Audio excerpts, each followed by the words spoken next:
We're going to start with Sacrum and Coccyx, and then I will move on to SI joints for this week. Just some information about the sacrum. It consists of 5 fused vertebrae, S1 through S5. They start to develop at the end of the first month of embryonic development, and then they start to fuse during late adolescence, early adulthood, usually fully fused by around age 30. The sacrum is protective of the spinal nerves, the lower back, and then it helps form the pelvic cavity that supports and protects the organs in there, provides space for a fetus to pass through childbirth. For us, for clinical routines for a Sacrum Coccyx order, our clinical site does not separate out Sacrum and Coccyx orders. It's a combination despite where the pain is. So we do an AP Sacrum, an AP Coccyx, and then a lateral combination of the two. One of my tips for Sacrum Coccyx is 15 to the nose, 10 to the toes. AP Sacrum, you angle up 15 degrees. AP Coccyx, you angle down. The lateral is a 0 angle, and I'll show you that in a minute. For AP Sacrum, you're going to use a 10 by 12 cassette, angle 15 degrees cephalad, 15 to the nose.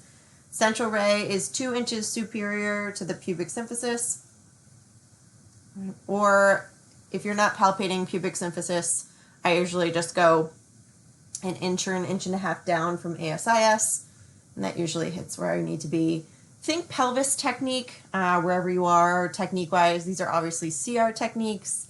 If you're at Main Street, these are not going to be accurate. You're going to be much lower, probably for pelvis, probably maybe a 16, 18 or something like that. Probably still at 80 kV. The ER, this would be accurate, and then miscellaneous as well. What are we looking for, sacrum? We're looking for the sacrum to actually be elongated because we're using an angle where you don't want it foreshortened. You want it nice and open. You need from top all the way down to the bottom. Don't worry about the coccyx being superimposed over this superior ramus here. We're going to do a separate view of the coccyx anyway. The foramina should be visualized. You can see the open spaces here. This is just an anatomy picture for you guys. Different types of possible sacrum fractures. Transverse, vertical, fairly basic, right?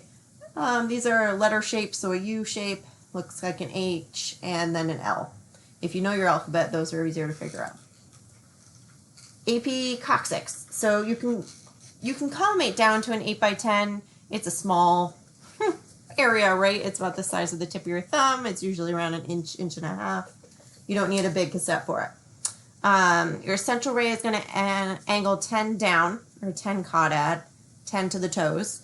And same central ray, 2 inches superior to pubic symphysis. I just go down in my MAS. So if I used 25 on the AP sacrum, I tend to drop down to a 20 on the coccyx. It's a little less dense. We just don't need as much MAS. Hopefully the coccyx will be nice and clear of superimposition of that superior ramus. Ideally, this area is free of gas and feces, but you can't really control that. And a lot of your patients that are having sacrum coccyx pain are a little leery to try and go to the bathroom. So this may be covered with feces. That's not something you can control as a technologist. This was just a cute picture that I have. So 10 down, 15 up. I like that one to just, it's visual. You can see sort of why we angle the way we do because of the shape of sacrum versus shape of coccyx. The tube angle is trying to match each of the angles.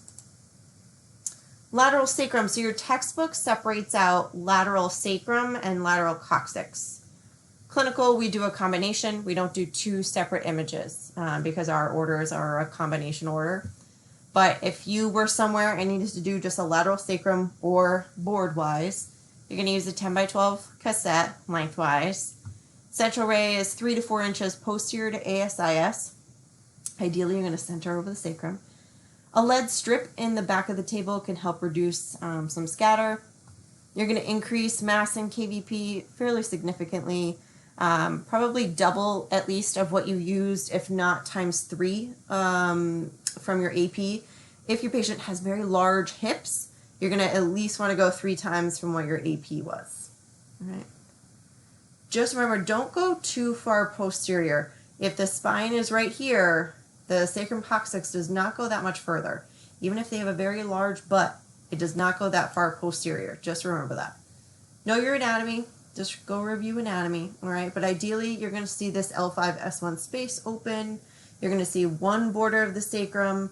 You're not going to see 2 borders. You can see the heads of the femoral heads here are somewhat superimposed. They're off by a little bit, but that's not such a big deal here. But you can see here that there's the bowel gas in the rectum. That's going to be common with Sacrum Coccyx. Yeah, there's not much we can do about that. This was just a visual to help you understand how far back from ASIS you'd like to center. So the sacrum is between 3 and 4 inches. You could say 3.5 just to make it a little bit easier. Posterior from ASIS, and then the coccyx is another at least 2 inches down from there. Lateral coccyx, this is a textbook positioning. This one we don't do at clinical. We don't separate out a lateral coccyx, but for your fun fact, 8 by 10, 3 to 4 inches posterior from ASIS, and then coccyx is going to be 2 inches distal, so going down, right? Makes sense, right? Ideally, this is what you'll see, a lateral coccyx. This is what I explained. We do a lateral sacrum and coccyx. We include both, so we include from the sacrum all the way down to the tip of the coccyx. So you're required to get the tip of the coccyx on as well. So use a 10 by 12. You're going to go, make sure you're open lengthwise. I put the bottom of my cassette right at the bottom of my patient's butt.